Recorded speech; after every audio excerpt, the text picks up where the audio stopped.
I think I was the youngest reporter in the newsroom at the time when I was first hired. And then now, these days, I'm kind of the oldest, which tells you a lot about the state of newsrooms. Yeah.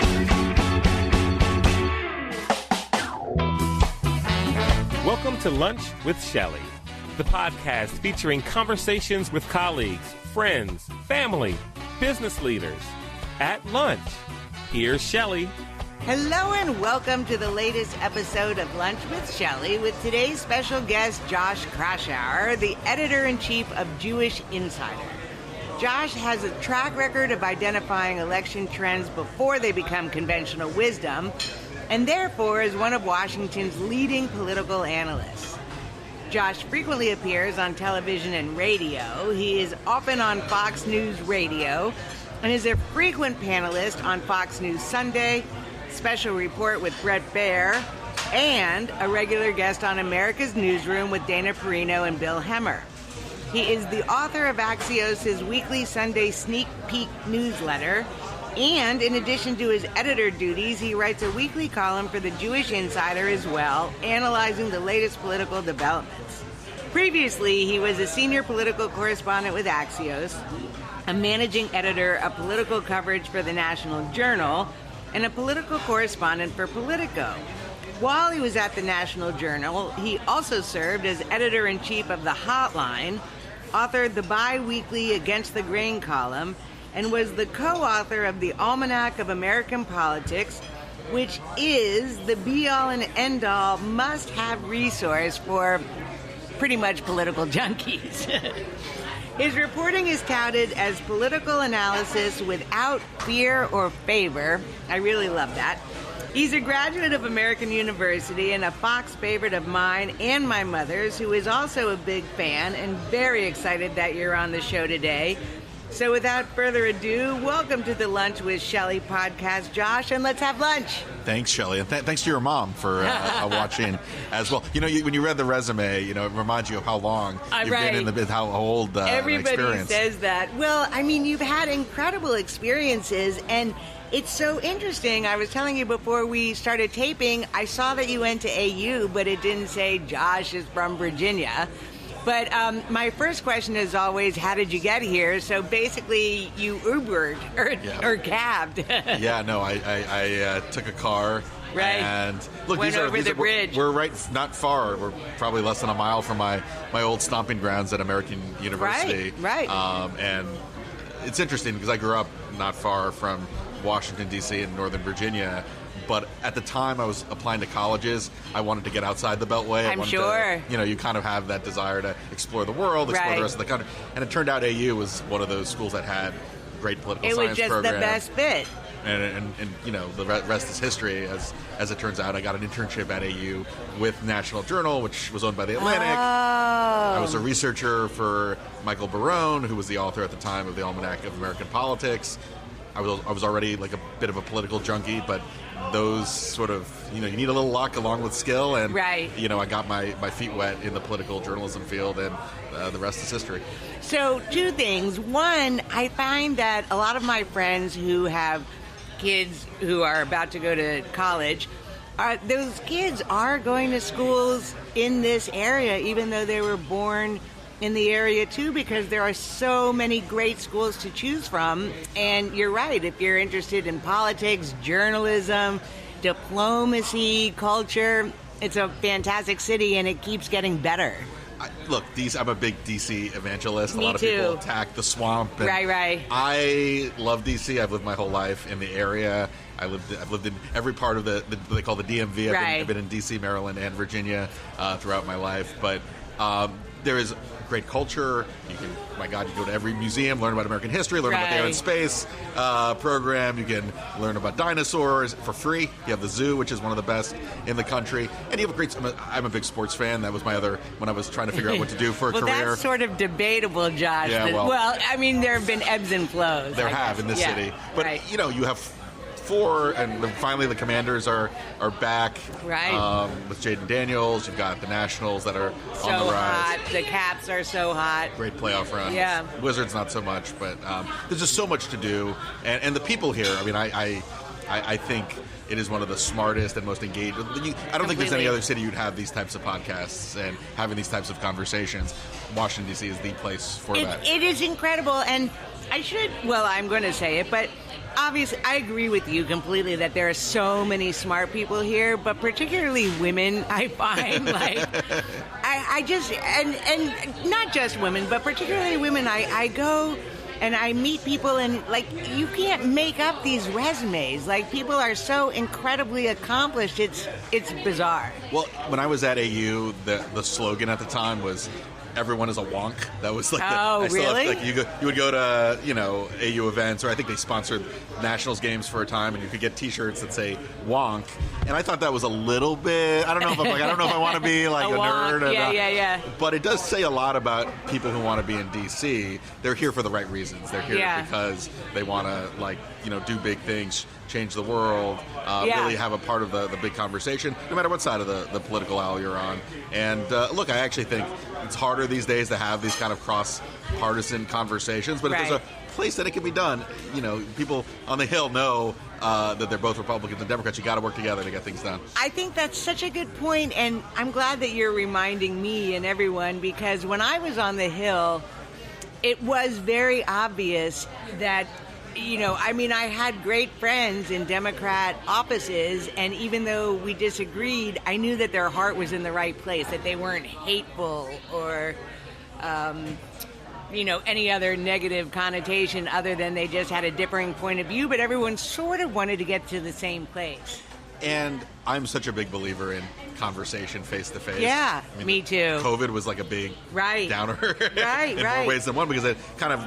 I'm sure we can talk about this more, but this whole change in our media ecosystem with these tech overlords trying to kind of change the world in their way, I think the old-fashioned way of actually having lunch face-to-face, going for coffee with, I still on a regular basis meet with Hill staffers, operatives, political strategists, person to person. You actually learn a lot more.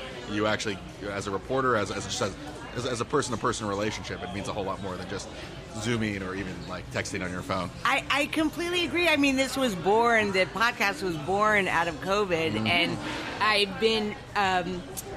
I've thought a lot about getting people that I wanted to have on, but having them on Zoom, and I just haven't gone down that road, because once you do that, then you're going to break the seal, and then it's going to be different, but it's very important to sit in front of someone. So, your resume is incredible. When you're saying Michael Barone, I haven't seen him in a long time, but I once went out to dinner with him, and I was like, oh my God, it's Michael Barone. So, back in the day, you start with him, and then you go to National Journal. Yeah, so he was sort of affiliated with National Journal, but Michael Barone was such a legendary figure. And he still is a savant with statistics, election data. I was a lowly researcher back in those days, and I had to compile. This probably seems a little bit dated, because I had to essentially print out everything we're going to talk about. Seems dated. And I thought this, back before my time, you had to cut out newspapers and do clip files, and I avoided that because the internet was still alive and well when I started working. But I had to basically print out these folders of research about every lawmaker on Capitol Hill, and I was assigned to once we filled out these files, to deliver it to his house not far from here, and it was always very intimidating. You're a young journalist trying to make a name for yourself, and being a part of a book, an institution like National Journal, and a book that was the Bible. It was literally the Bible of American politics. Yeah. I mean, it was a real kind of honor. You really feel like, you're doing something, at least a small part of doing something pretty important. Historical. Yeah. And look, and even to this day, when everyone's on the internet and there's all the book, if you go on the Hill, you'll still see the Almanac of American Politics, because it is such a good, useful, and valuable resource. Well, I was going to say they're rather dusty, but you reminded me that it's still going. I haven't seen one recently. But let me ask you this. Do you think that the propensity for mistakes was higher when you were doing the book, or higher now with people just doing Wikipedia searches or AI searches? Oh, there's no doubt there's a lot more mistakes. Now? Some small, copy editing type now, mistakes. You think? Now, yeah. Versus before? Oh, yeah. I mean... Really? And this is nothing brand new. The need for speed Right. The 24/7 ecosystem, in essence, forces publishers to cut corners slightly. Not that, like New York Times even cut their copy desk, right? They used to have this esteemed, huge, bureaucratic copy desk where every story would go through different layers of editing, which would ensure that you never or hardly ever see a mistake, at least grammatical or because there were so many layers of eyes. Because you have so many, but now you can't afford that. I mean, you need when there's a breaking news story, you can't wait for 5 different editors to go over it. So you see in every newsroom, from the New York Times to like a Substack publisher, they need to get things out quickly, and that inevitably entails a little more tolerance for errors. One thing I've noticed as a cable news watcher, as a cable news participant, if you will, it used to be extremely rare to see a chyron that was misspelled, or that never ever happened. In fact, when I was in high school, one of my journalism teachers, you won a prize if you caught like a mistake. Oh, that's great. Now, it's not like it's all the time, but even like you watch CNN and you'll see, every so often like a word misspelled. But then somebody in the booth is saying, fix it, because also now you can fix it so quickly. But my question is just, if you were doing the same almanac, or if they're doing the same almanac today versus when you started doing it several years ago, which version has more propensity for mistakes? Well, I think the newer? To be honest, from what I understand and from what I've read, it's the same. I mean, the almanac has sort of stayed the almanac no matter what. The world has changed biblical, around it. Right. Okay. But it is still, it's a long process. Like I think they come out like a few months after the new Congress is sworn in. But it is like, when you say the Bible, it's not just about the members' biography, but you learn about the place that they represent. You learn about the statistics, how many people are, from a certain background, and you literally get, if you're a political junkie, it gives you everything you need to know at your fingertips. And how thick is it? Is it still 2,000 pages?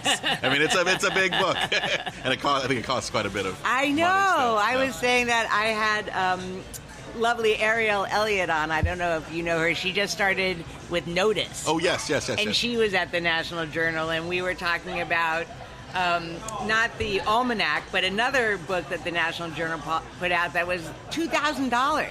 Yeah. I mean, back in the day when I was starting, it was CQ and National Journal. Those were the two, Roll Call. Ended up merging with CQ. They were also kind of in the game. But CQ and National Journal both put out a lot of books. CQ, I think, may have done a lot more. So they had their own almanac, but they had all these reference books, vital statistics, and Congress. Right. And some of the stuff still gets put out. I think it's actually as important as ever to get good information, to get good data. I couldn't agree more. I do, as amazed I am with AI and all these other tools that are out there, you do see this used to be Wikipedia back in the day was sort of the old AI, where it's like my editors were like, you can look at Wikipedia to maybe get ideas, but make sure you check the citations. Same thing with AI. You're getting a lot of amazing speed and capturing everything that's on the internet, but you got to check that stuff because it's not always going to be accurate. Right. For all of you college listeners out there, don't forget. This is my exactly giving back. So National Journal. Tell us then the other stepping stones to get to Jewish Insider, and then why Jewish Insider? Yeah, so there's a lot of stepping stones. I'll go over them quickly. So I was at National Journal as a young researcher. I ended up working after working at the Almanac for Chuck Todd at the Hotline. So Chuck was probably the longest tenured Hotline editor. Mentor of mine, someone who I have a whole lot of respect for, and he sort of taught me the ropes of political journalism. I was a house race editor, so I was basically responsible for monitoring all of these little-known house races. But it turned out it was in 2006, which was the year that the Democrats ended up winning back the House. Right. So all of a sudden, this very niche product that I was putting out that was not the most glamorous product ended up becoming like a huge resource for a lot of journalists because they wanted to know, well, boy, Democrats need what seat to win the majority, and they need to read this publication to be informed. So all of a sudden, I was in the right, being in the right place at the right time is important. An opportunity opened up. There was a publication that was new at the time called Politico.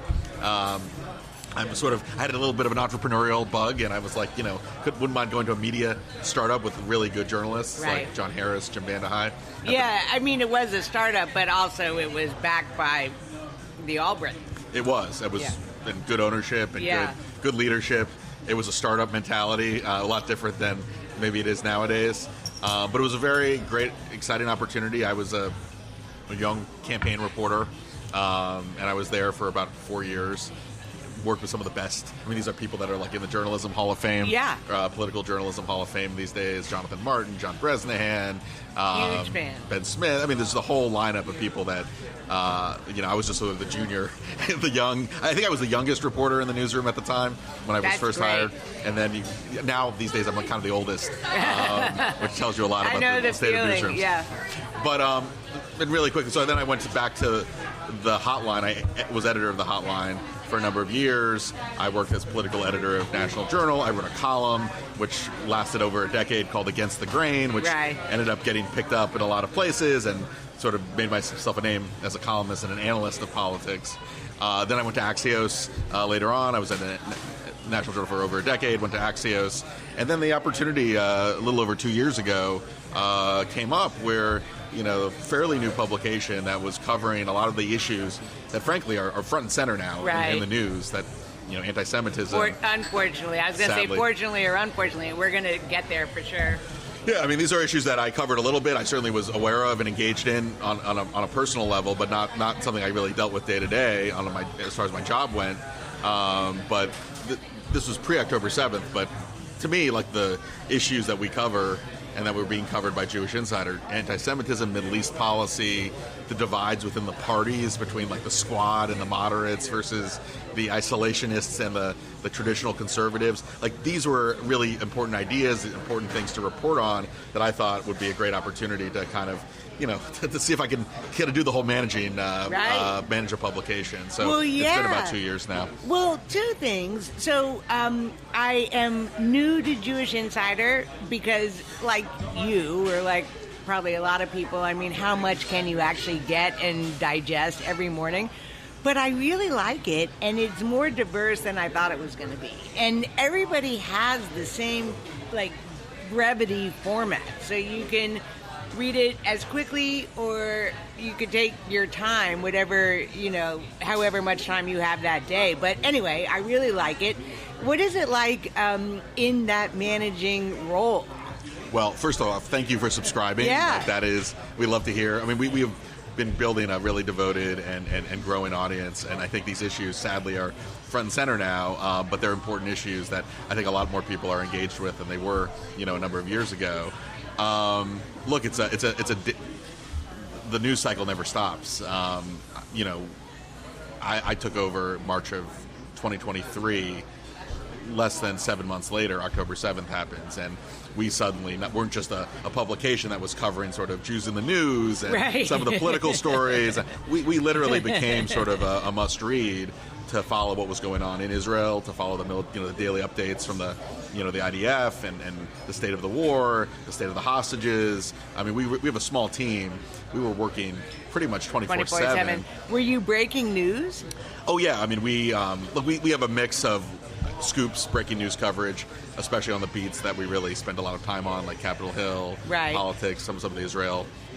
We have an Israeli reporter covering Israeli politics.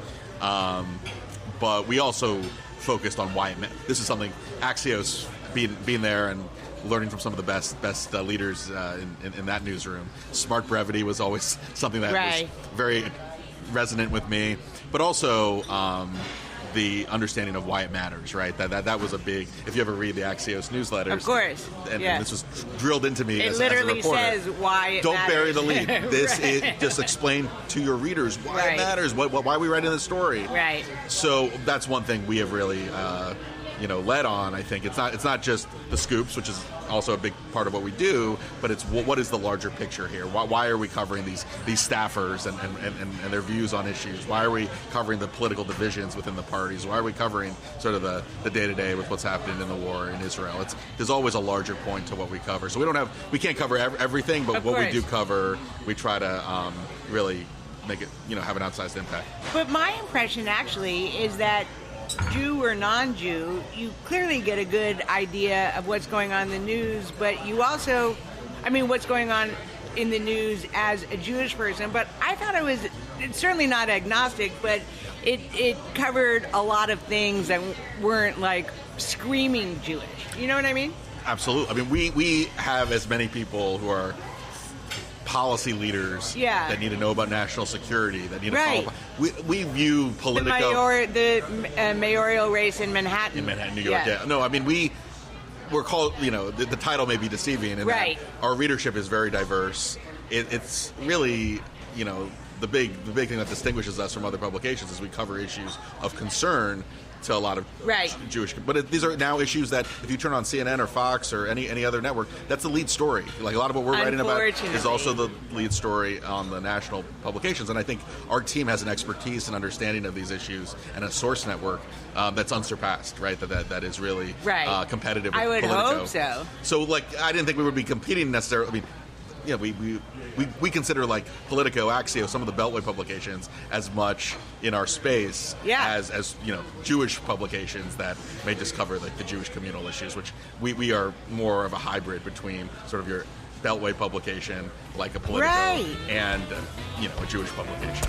You are listening to Lunch with Shelley. I'm enjoying this conversation so much, but as I told you, I've been itching to have somebody fabulous, and you are fabulous, on to talk about the anti-Semitism, because I'm upset all the time, as I imagine you are too. So just to get it out of the way, I guess, and then maybe we could talk about cheerier things. Yeah.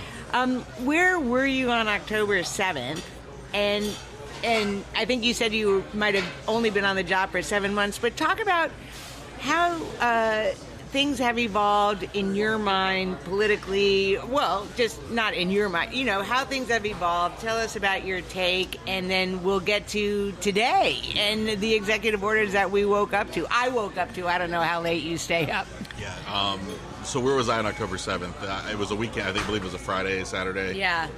We had family over. It was during the Jewish holiday of Sukkot. We were our kids were sleeping overnight in our sukkah overnight. Oh, you're kidding. And we woke up, and I'm always up early and, checking your phone. And, usually you'll see news alerts, but the gravity of the news alerts that I was reading was just shocking. And, scanning through the breaking news, it was horrifying to read.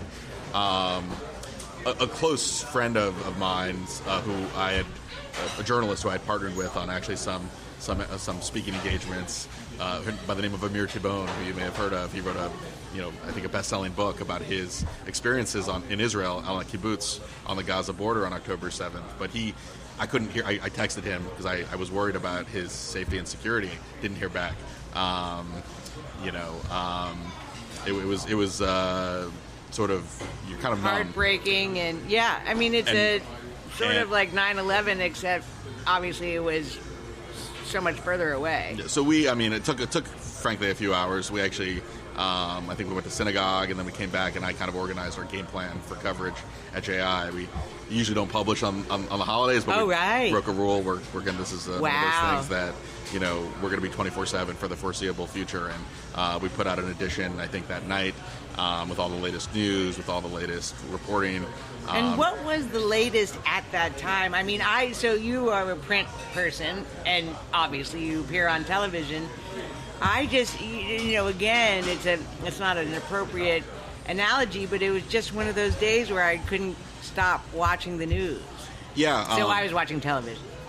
Yeah, these days everything is multimedia. You have a phone. I know, but TV was quicker. I guess that was sort of what I was getting Twitter. at. Twitter is like... Yeah, Twitter is quick. And you have to have to sift between what's true and... But it was just awful. It got worse and worse as the time goes on. It took, I think, over 24 hours for the IDF to really get their handle on... And not only get their handle on it, yeah. So, it was clearly... you mentioned 9/11. The number of Israelis who were killed...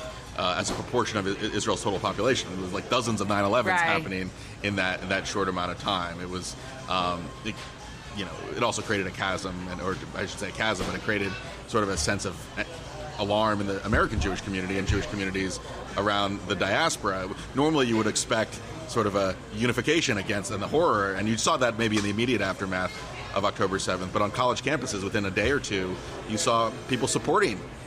It was just unbelievable. Unbelievable. It was disgusting and stomach churning, but something had changed. Something had changed, not just in Israel, but also in our own body politic. And at JI, we've been covering this for the last 2+ years, thoroughly, aggressively but this is a whole of media story. It's not just what's happening in Israel. It's not just it's not just what's happening on campuses.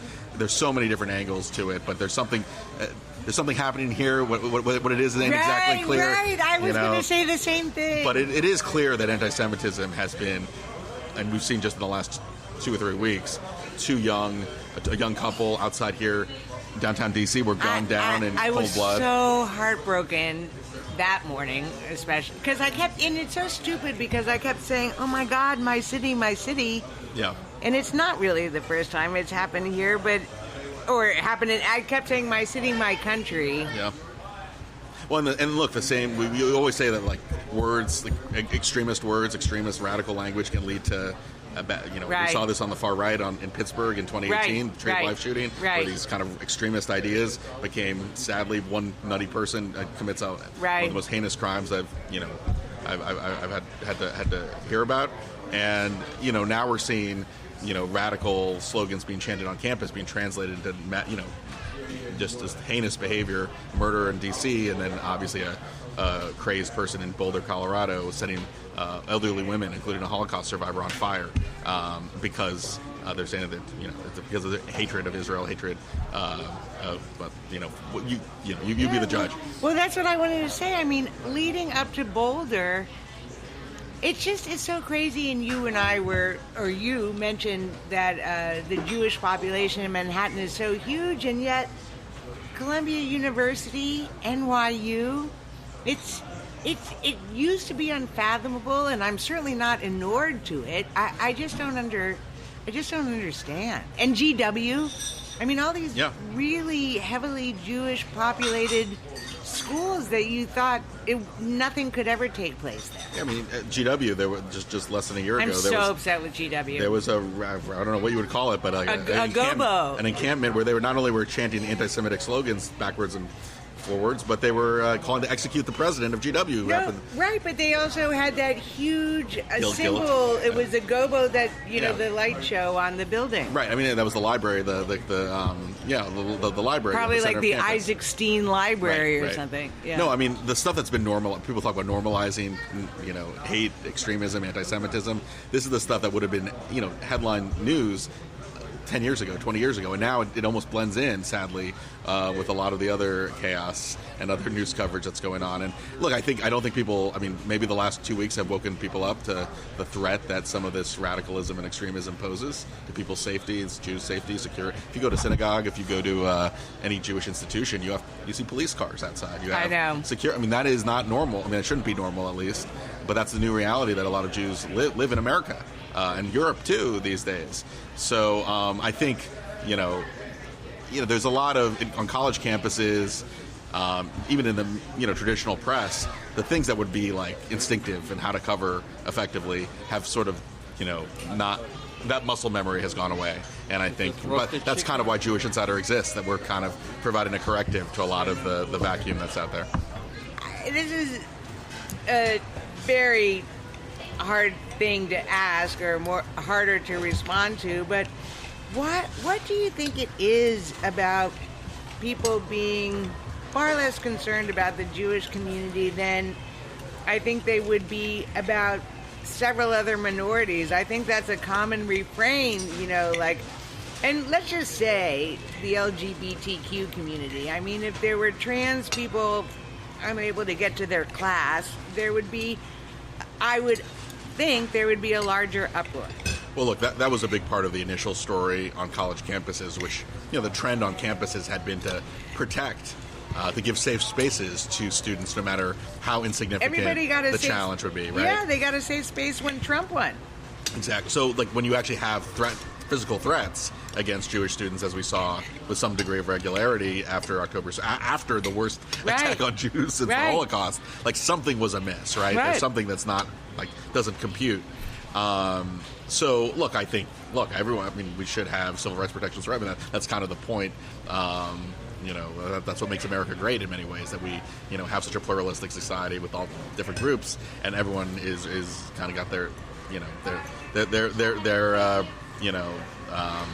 everyone feels safe. They felt safe up to a certain point. Unbelievable.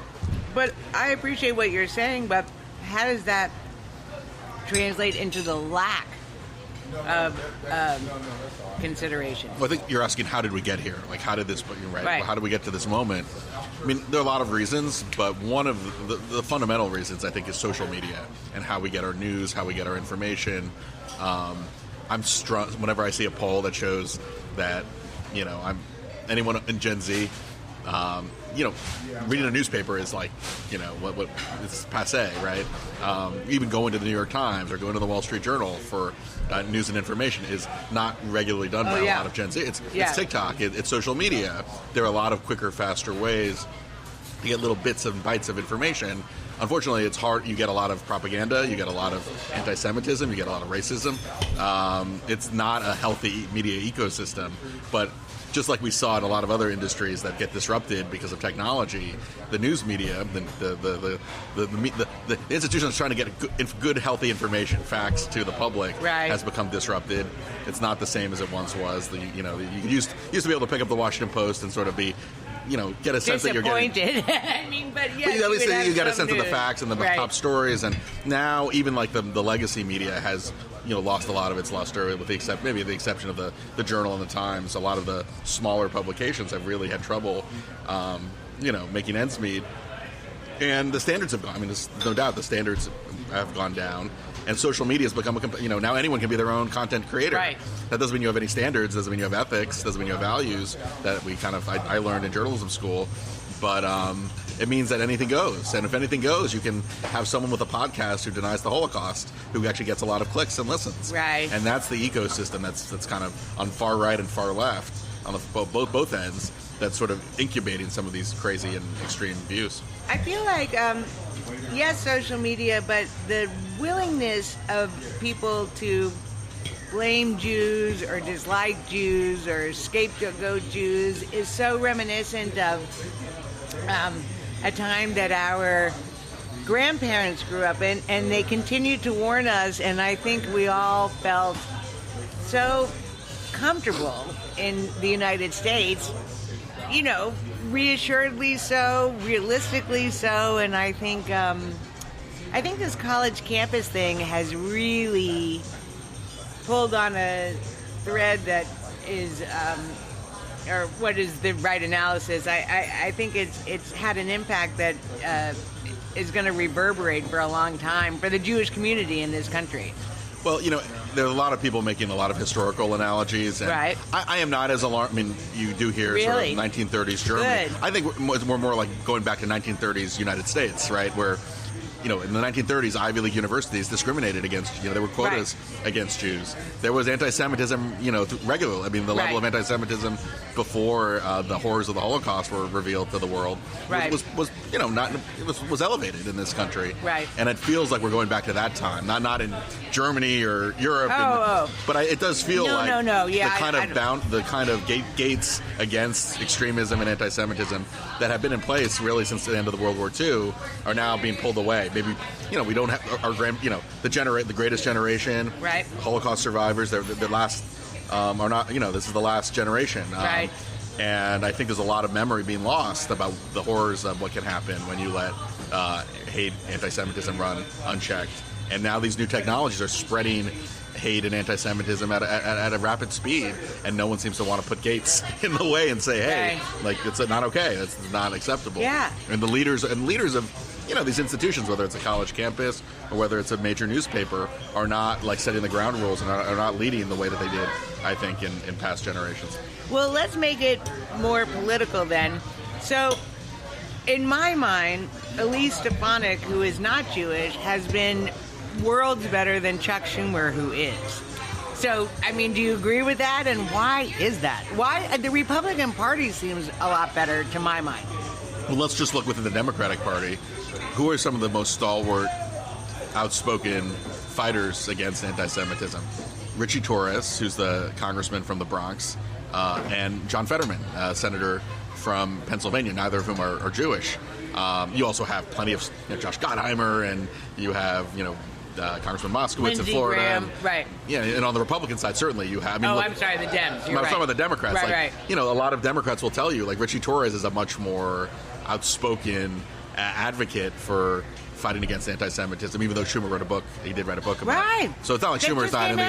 But a lot of people think because of Schumer's leadership role, because he's trying to balance sort of every wing of the Democratic Party, he can't, he's not able to stick his neck out, and he hasn't stuck his neck out as much as someone like a Richie Torres or, like I said, a John Fetterman.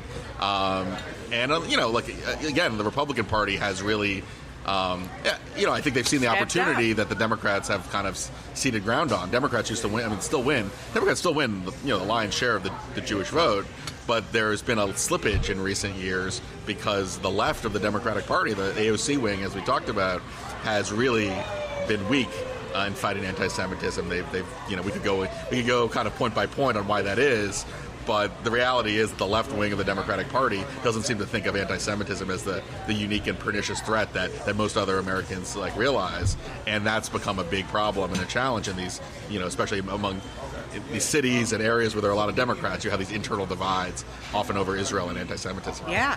And one last thing, I guess, and I apologize because it might not be the right word, but I guess part of the backlash post-October 7th, even though Israel was attacked, was that this Gen Z group or generation just hates any sort of aggression, and Israel is looked at as the aggressor. The United States is looked at as the aggressor. Can you put that into context, historical context, or just where we are now? Well, I'll put it in political context. There's on the left, like the notion, it's very common if you're on a college campus, certainly, or if you're in a very progressive institution, there's sort of this concept of it's called intersectionality. Like there's a very binary world where you're either oppressed or you're the oppressor. And Jews are in this system, which I think is very backwards, but it's frankly very regressive. But they're placed as like the powerful, right? And they can't be seen as a victim ever in this rubric. Doesn't make sense knowing the history of what happened in Israel, what goes on a daily basis to Jews in this country, but certainly what happened on October 7th. Like the notion that Jews are always going to be placed as a class makes no sense, right? But it is something that's led to hate. It's led to violence. It's led to this type of extremism, and it's all too common in very progressive spaces, college campuses. I think first and foremost. So there's a whole generation, I think, of people being taught sort of this ideology. Some don't agree with it, and frankly, there's been a backlash where I think the backlash is actually in some ways is creating a far right, instead of like the normal middle that I kind of grew. I think anyone who's above my age or older, like this stuff was no one heard of this intersectionality when I was in college. I didn't know it was called intersectionality, or I haven't heard that. Yeah, there's a lot. Oppressor-oppressed dynamic. There's a lot of ways to describe wokeness. I think is probably the most common parlance. But look, a lot of the ideas are ones that were never in the mainstream, but they're now kind of spawning a counter extremism, if you will, from the other side. So the middle has collapsed. And, and I'm sure you've heard this before, Shelley, but like Jews generally thrive in societies where there's a healthy moderation, where you don't have extremism ruling. The rise of extremism on either side, for Jews certainly, is not a good omen for where any society is headed. You're listening to Lunch with Shelley. Do you think that there's a correlation between being pro-Israel and being pro-Ukrainian? Or pro-Ukraine? Well, so sadly, I think these days you're not seeing. You're seeing foreign policy has become partisan, right? So, for some reason, there's a cohort of Republicans that seem to like Putin more than they like Zelensky, like a dictator more than a ruthless dictator who's never been the friend of the United States, to someone who has been fighting resiliently for his country's safety, security, and unity. Survival. Right, survival.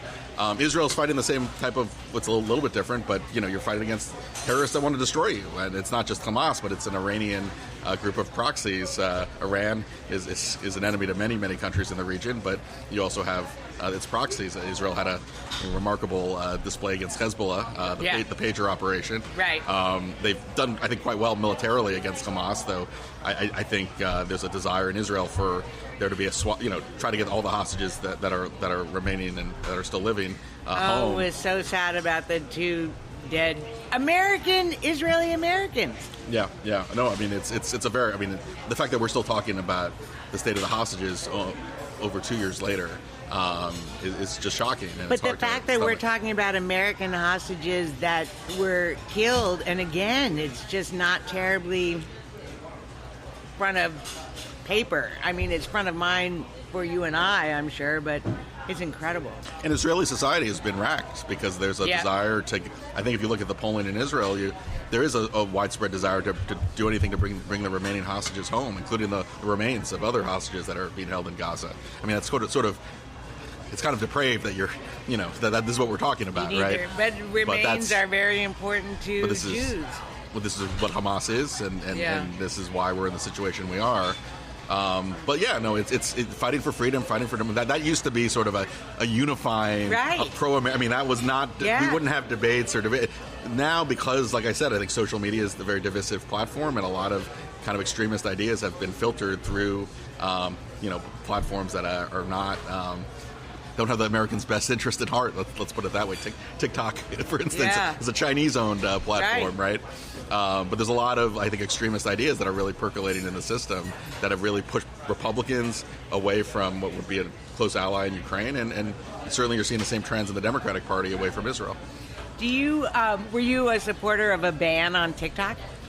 Well, I mean, look, I think, personally, if you can speak personally. Yeah, right? I mean, look, I think it's undeniable that can you imagine in the 1970s if we had a debate in this country whether, the Soviet Union would have Russia Today, communist propaganda running alongside CBS Evening News with Walter Cronkite. I mean, that would be unthinkable, right? And the fact that we're tolerating, a Chinese-owned app that we now know is propagating a lot of anti-American and anti-Semitic propaganda. It deliberately, if you look at the data, at least your average user gets a lot more anti-Semitism and a lot more anti-Americanism through its algorithm than on every other platform.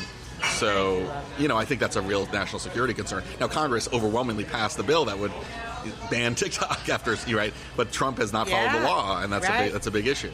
It's a really big concern. Well, he thinks that, I think, TikTok helped win in the election, so I think he's kind of, it's a law is there to be enforced, but it hasn't been enforced yet, at least. Hopefully that changes.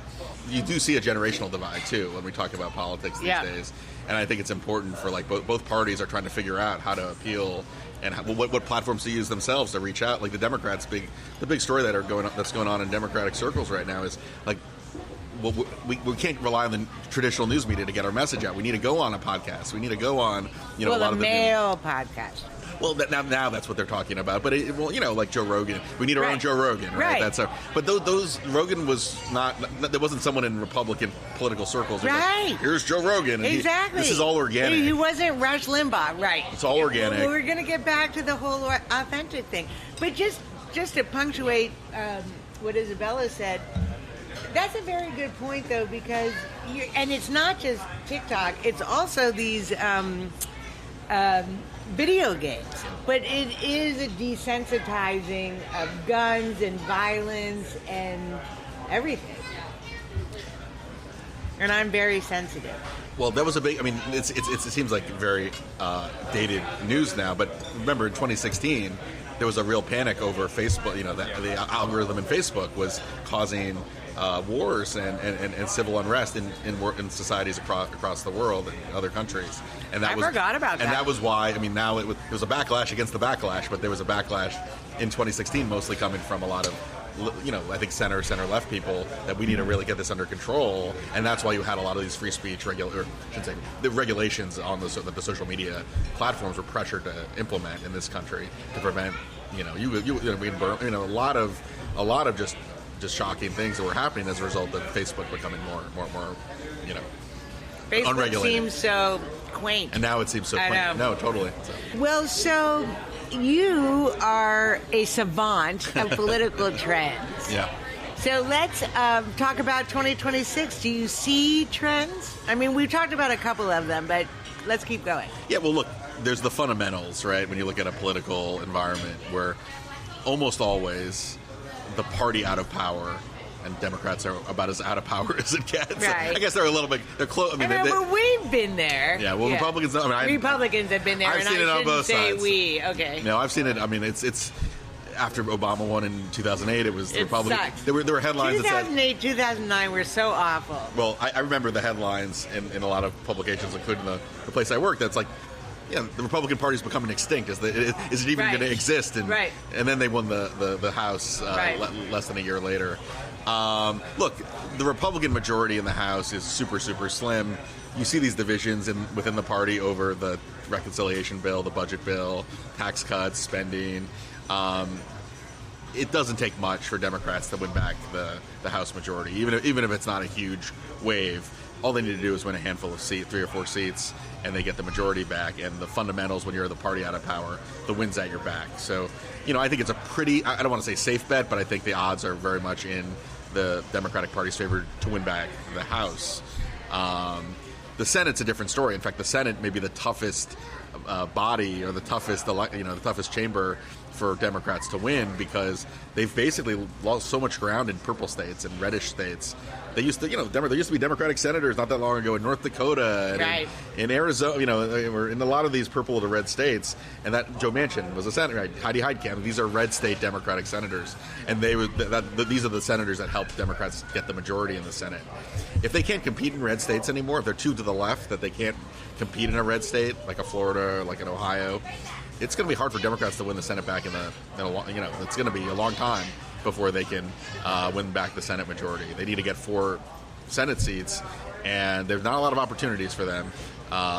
They've got North Carolina and Maine, and then it's a lot harder after that. Yeah. So not to get too into the weeds, but the Senate is... the weeds. We're here. I would say my crystal ball, you have a crystal ball. I would say the House probably leans towards the Democrats in 2026. The Senate is pretty safely remaining in Republican control.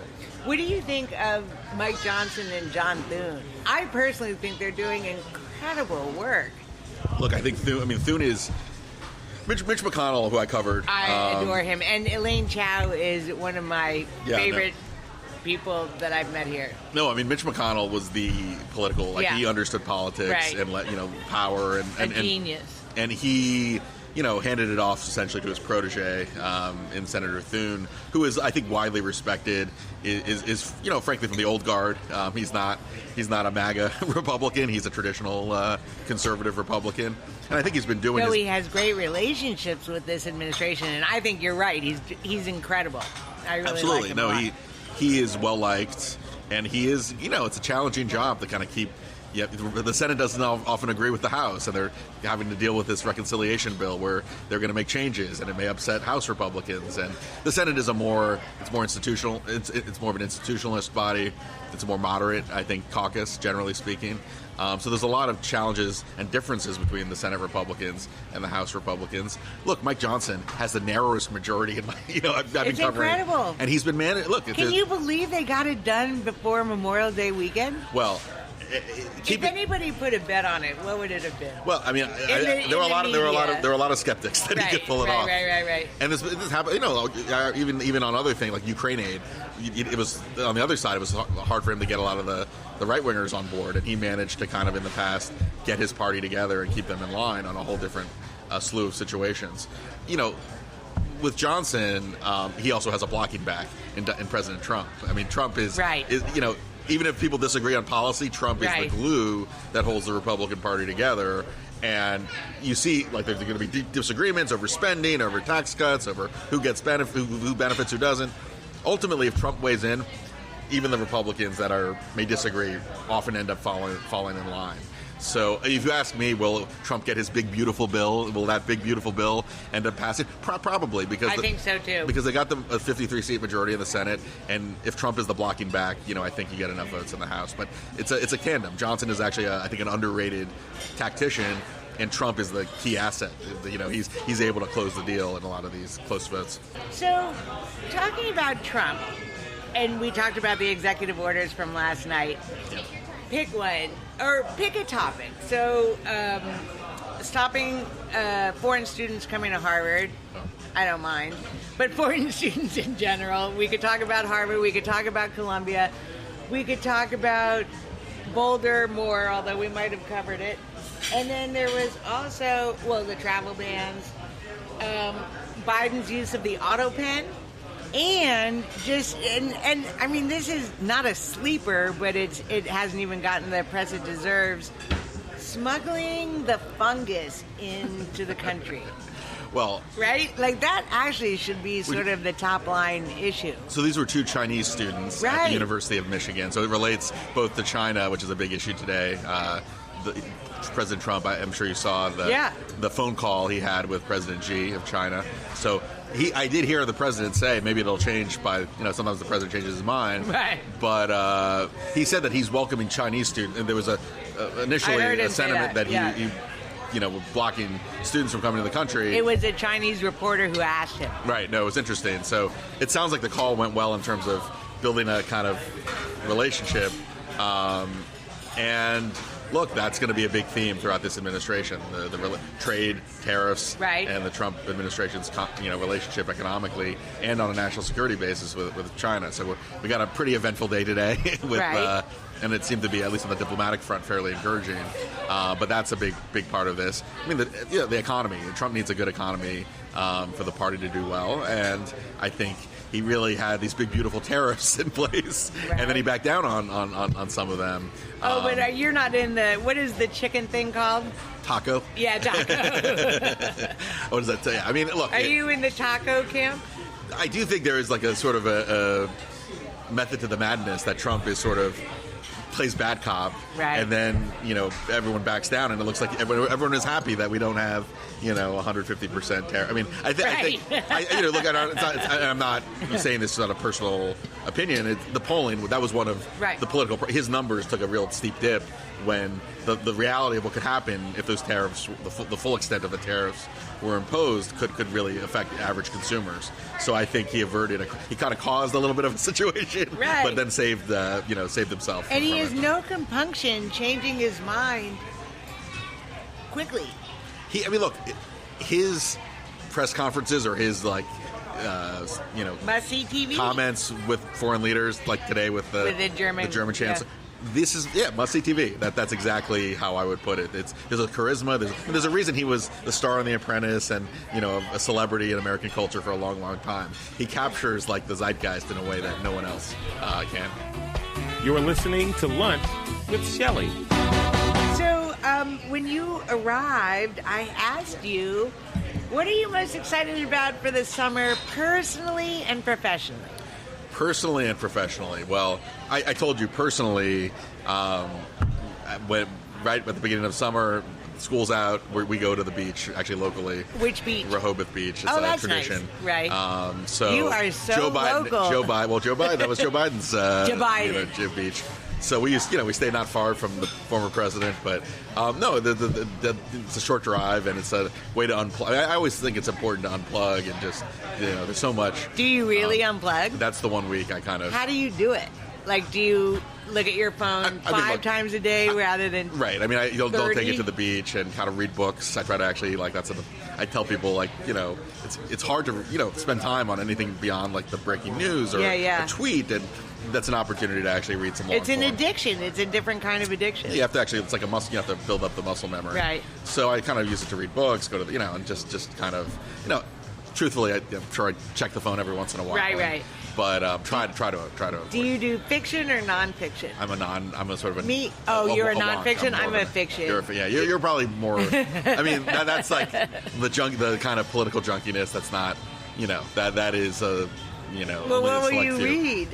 Boy, the Jake Tapper book. I have you read have that on my phone. I've been reading about halfway through. And Alex Thompson, I worked with for a little bit at Axios. Okay. He's a great reporter. There are a lot of what. I mean, that's the book I'm reading right now. It's I think everyone's reading the Tapper. Is it yummy? Yeah, I mean, it's a great book. It's greatly well reported, well written. And the only thing that I kind of think about is that I think this stuff was known in real time. I know. Well, some of it, not I all think of it. It's terrifically ironic that Jake Tapper was part of it. But okay, so then you have a summer vacation, and how old are your kids? They are 11 and 8. Oh, boy. Yeah, those are, So is summer camp in there? Yeah, so they're both going to sleepaway camp. Oh, good. I mean, good for you and your wife. Yeah, so we got a week. So our youngest is going for 1 week, so we have 1 week. That's great. So that's nice. Have you done it yet? We also have what I call grandma and grandpa camp. So in the past, our older daughter has been at sleepaway camp, and our youngest is with our in-laws. So we've had like You've a week. You've seen this movie. We've done it, thankfully. Do you sleep in and drink wine? Enjoy, take off. Yeah, no, that's awesome. You got to take advantage of that. Yeah, exactly. That doesn't happen very, very often. Right. And politically, what are you most interested in this summer? Well, the political news cycle, especially these days, it never slows down. I know, but what do you think about? Is there a conference you're going to, or is there a date of something that's happening? So I'm a campaign trail person. Okay. That was what my favorite thing to do was. Right. If you remember, if you ever watched, this dates me a little bit, but Stephen Colbert in his old show, he would throw a pin at a map and go to that district or go to that state. I wasn't a big Colbert. I wasn't either, but that whole thing, when I was a columnist at National Journal, I used to be like, where do I want to go to cover a big election? Oh, you're kidding. And you would literally throw a dart? Maybe not literally, but take advantage of the opportunity to write a good story and find a good location throughout the country. So I've been to almost every state as a result of kind of my travels. Right. So when you ask where would I'm not a big conference person. I'm much more of a campaign trail person. So where do you want to go? So one of my favorite places is Charleston, South Carolina. I love Charleston. I actually am trying to get to Kiowa, and I haven't. Beautiful. I know an incredible beach. Right? And the food. We could swap stories. Well, I love Kiowa, but Charleston really wowed me. So you're going to go there. So I discovered. But what's happening there? The summer is a little. Usually it's better to do earlier in the season, but. Right. The food is. There's always a new restaurant that I discover. Right. And it's also I discovered Charleston early in my career as a going to every presidential primary state in South Carolina. Oh, that's to me is the gold standard of the Big Four. But so that is I was just in New York covering moderating a mayoral panel. Cool. And that's a big election coming up in a few weeks. So anywhere there's an election. I will try to. Is there anything happening in Vegas? You got to go. What happens in Vegas stays in Vegas, though. Right. So, I don't think right away, but maybe in the midterms. And what are your thoughts on as California goes, so does the country? Well, these days I feel like California is going the opposite. Totally opposite, right? Yeah. They just they had a lot of the green regulations, electric car regulation. Right. They've been sort of challenged, and I don't think the rest of the country is following California's lead. It used to be California was the trendsetter for the country. Right. Now I think it's the opposite, that they're kind of an outlier in many ways. Gavin Newsom. An anchor. Florida is the new California. Florida's the new California, yeah. And Florida, that's, Florida's a fun state to go to. I love Florida. I'm part Floridian. I feel like I'm part Floridian. Not everyone agrees with me, but I love it.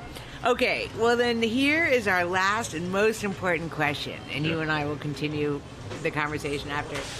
If you were going to have lunch anywhere in the world, where would it be and what would you be eating? Oh, wow. That's a really, really good question. It's very deep. Where would I be eating, or where do I want to? Both. I would say where would you be? We have plans to go to Italy, to go to Rome. Oh, good. This summer? Not this summer, but soon. Probably next. Okay. Yeah. And look, it's been a while actually since I've last been, but anything. You literally, I'm a big pasta person. Is that a word? Pastophile? But, yeah. An Italophile. Okay, Italophile. But and I spent. You're a pasta lover. Yeah, I could carve out, and Italy's just a wonderful, wonderful country. I couldn't agree more. So I would, eat a lot of pasta. Go to Venice, Florence, Rome. That would be my top choice. Bravo. Yeah. Perfecto. Well, Josh, I can't wait to keep our conversation going post the microphones.